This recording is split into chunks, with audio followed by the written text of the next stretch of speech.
What's up, everybody? So, I figured before getting into the Book 7 rambles proper, doing the multitude of videos I want to do there, and before getting back into doing some outer glances and the like, which I will be doing again, I wanted to go ahead and do a very basic overview ramble of pariahs in 40k, specifically humanity and pariahs. Eldar have kind of a version of their own soulless one, untouchable pariah type thing in the form of the solitaire. But I want to focus on humanity specifically. um, just because it's easier to do that for the purpose of this ramble, and just have some fun with it. So before I talk about Pariahs proper, I want to do a quick little background info on sentient beings and the concept of the soul in 40k, as well as psychers, very basically, in 40k, to help set up for the Pariah. So sentient beings in 40k, by and large, for the most part, I can't say absolutely every single sentient being out there in 40k is fluff, because they don't specifically say that in the fluff. But the 40k fluff states that sentient beings, by and large, for the most part, have a connection to the warp. However slight, it's there. And this connection is what's known as the soul, or quantified as the soul. Both this thing in a being as well as this gateway slash connection to the warp. Um, is this how sentient beings came to be? Who knows? The point is, that's what sentient beings have. Even Tau, who have, um, you could say, a very weak connection to the warp due to the basic lack of psychers or warp capability in their race completely, um, have a connection to the warp. This connection is in theory a two-way street. Um, for basic sentient beings, it really doesn't do anything for them. They don't have any capability through it, and vice versa. A denizen of the warp doesn't really have the ability to just come on through uh, a basic sentient being unless conditions are perfect for that. But it's still a possibility. So that's the idea of a soul and sentient beings in 40k. The Psyker takes us to the nth degree. That's why Eldar races, or the Eldar race, is like a huge conflagration in the war of attracting attention. They're a Psyker race. Psykers in humanity are like a raging fire next to the candlelight of a basic human soul. They are just a much stronger connection and thus cause a lot more commotion in the warp, you could say, attracting a lot more attention. This is what allows for them to have their abilities, whatever psyker abilities they may have. This also is what allows for demons to try and possess them and do a whole sorts of other fiendish things. So it's a two-way street for sure there. The pariah, on the other hand, is the opposite to all of this. One of their nicknames is the Soulless Ones. There's also Untouchables and Psychic Blanks and all that. And this is because they have no connection to the warp, and by that definition, they have no soul. Not only do they not have a connection to the warp, their essence, their being, permeates an aura around them of this anti-warp presence, if you will. And as a result, they cannot be affected by warp energies, be it demonic or psyker in nature, and anybody within their little bubble of protection, if you will, for lack of a better term, won't be affected either, or at least have tremendous defense against it just by being in the presence of a pariah. So what this means is things like conjured up psyker lightning and warp fire will fizzle out to nothingness before it touches the pariah.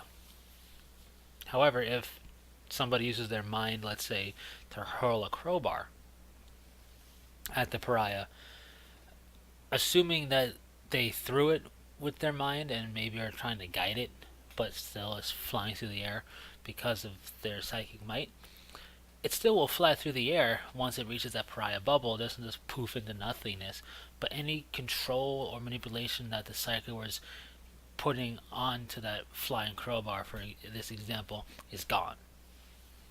So it's just a rogue agent at that point, flying around or flying through space and carrying its momentum forward, just without any guidance. So there's that. So this would be great, by and large, especially for combating psychers, because they are basically the exact opposite to what a psyker is, and in fact, they cause a great deal of discomfort and pain to psychers just for being in their presence. But less of a good thing, you could say, is the fact that they also have this aura, this unnatural feeling around them, meaning even basic people who have no idea what a pariah is, or perhaps even a psyker is, and just know that this pariah is something wrong in comparison to the rest of how life is for sentient creatures, and therefore humanity being the example here. Humans would see this pariah human as something wrong amongst the grand scheme of the universe. And this can just be unease, and it can also manifest as violence, wanting to do harm and get rid of this pariah, to kind of right this wrong, if you will. And it's instinctual. It's not something based upon cultural stereotypes and societal norms. It's an instinctual, primal thing at the core of every person's being. At best, you kind of have to shake it off if you can, and just push it to the side and ignore it, but it will always be there. So they're a little off that way. So that's the pariah in terms of their abilities. They're also very rare. Pariahs, are rarer than psychers in the fluff. Or maybe you given a certain population size, you would get a dozen psychers. You might get one or two pariahs at most. So pretty rare beings, if you will. This brings up the question of, well, why was there an entire army of Sisters of Silence, which are all pariahs, if they're that rare? And that's questions we may not ever get the answers to, and beyond the scope of this ramble. But that is food for thought. And as you start thinking more about the pariah gene, its attributes and its rarity and all that, it makes you wonder a few things that we don't quite have the answer to. One of those things is, how did this happen, right? If psychers are kind of viewed in a way in 40k fluff to be the slow evolution of humanity, albeit resisted by humanity at the same time, then is the pariah a divergent form of evolution in that same step? Or what? And we just really aren't going to know, at least not with the fluff we have now.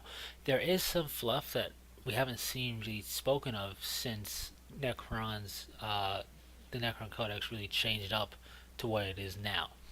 And that fluff states that one of the old star gods, at the height of their power, way back when humanity was just a concept that was barely given form on Earth, the star god visited the planet and sowed in the sentient population of that planet, aka humanity, seeds that it would harvest later. And this is thought to be the pariah gene. And the reason why this was thought that also is through the implications of what was the pariah unit in the old Necron Codex. The old Necron Codex had a unit of pariahs. They had a war scythe and like a particle beam or whatever, some type of basic Gauss blaster or something, and a war scythe, so they're pretty potent as a unit goes that way. But they weren't Necrons. They were humans. Captured pariah humans. Evidently the Necrons understood that this was something to harness, and were able to harness it by basically Necronifying these pariah humans into pariahs of the Necrons. It was a very interesting unit type, pretty creepy in concept. I liked it a lot, and it went really well with that bit of fluff theory in the 40k fluff that perhaps a star god of the Necrons of old sowed the pariah gene into our being, and it's slowly manifesting now. It was a cool concept. that left loads of potential in terms of plot hooks to pursue. But when the Necron Codex was changed to how it is now, the Pariah unit was removed, and there was absolutely no mentioning of them really, or that old theory. So I don't know if that holds any weight. Is that the case, or was this something that the Emperor kind of saw and was able to, in certain situations, for example, the Sisterhood of Silence, was they able to, or was the Emperor able to kind of produce it on a semi-mass-produced scale, or not? We just won't know, but it's an interesting bit of fluff. I like the whole Pariah concept, and it's something that has been in the 40k game for a while in the form of the Calexis Assassin, but a very specialized assassin, and not many people run assassins to begin with anyway, so the chance of seeing one is pretty rare. Um, so you could get into 40k and play for a good amount of time before even being aware of the Calexis Assassin, and then from there the Pariah gene concept at all. Um, it's an interesting concept. It's interesting fluff that has kind of been refined over time, even though it's still got a lot of questions associated with it. If you read 40k novels, particularly inquisitorial novels, you're going to see pariahs as characters. Inquisitors love them. But anyways, that's really it for this really basic overview ramble. One final thing of note that I find interesting and will be food for thought for a future ramble is in the Custodian Guard fluff in Book 7. They bring the differences between Astartes and Custodian Guard as well as some similarities. And within there, they make mention that there are no pariahs, no untouchables in the Legio Custodes or in the Astartes legions. This is pretty interesting. Also, a little bit unfortunate because I've thought for a while now how cool a special character Space Marine Pariah would be. Just one special character Space Marine that happens to have the Pariah gene. I thought that would be really awesome. But there are no Astartes Pariahs or Custodian Guard Pariahs according to Book 7's Custodian Guard fluff about this stuff. And I find it interesting, and I like that. Some people might do away with that and not care. I find it interesting, and I'm okay with it. And it does beg the question of that, or some questions that are beyond the scope of this ramble, but I just wanted to bring it up because I know when I first learned about pariahs, that's when I first thought, hey, wouldn't it be cool to have a Space Marine special character pariah? We have Space Marine librarians and librarian special characters. What about a chapter that has a pariah? That'd be kind of cool. But it seems like that won't be possible according to the fluff. Um, and I take Forgel's fluff as pretty solid. Forgel is basically GW, or GW is I look at it as a subset of GW. So it's not like it's some third party not associated at all with it. So I look at their fluff as pretty sound and pretty legit and concrete. So, interesting concept there that also brings up questions, perhaps of an Astartes Legion nature for future rambles as well. So we'll see. But anyways, that's it for the basic Pariah information. Kind of went all over the place with it, and it's very bare bones, basic level. There are these kind of almost unfortunate beings that are essentially soulless beings in 40k, soulless humans that are pushed to the fringes of society by basic sentient, beings, by basically basic humans, and are the complete opposite of psychers and immensely useful, but have kind of this ultimate stigma for being kind of this unnatural being in the universe, if you will. So, anyways, that's it. Thanks for sticking through it. There's loads more that you could say or get into more detail, but I figured just get a basic info out there to start discussion in the comment section and so forth, and it'd be something I could reference for when I do ramble about the Sisterhood of Silence and so forth in the future. So, anyways, that's it. Thanks for sticking through it, and until next time, take it easy.